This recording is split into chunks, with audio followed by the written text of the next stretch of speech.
بسم الله الرحمن الرحيم.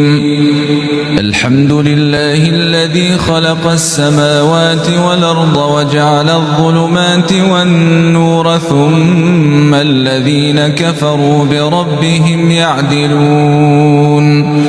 هو الذي خلقكم من طين ثم قضى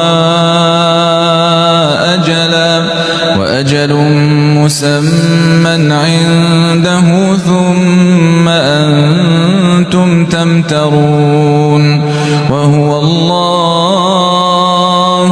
في السماوات وفي الأرض يعلم سركم وجهركم ويعلم ما تكسبون.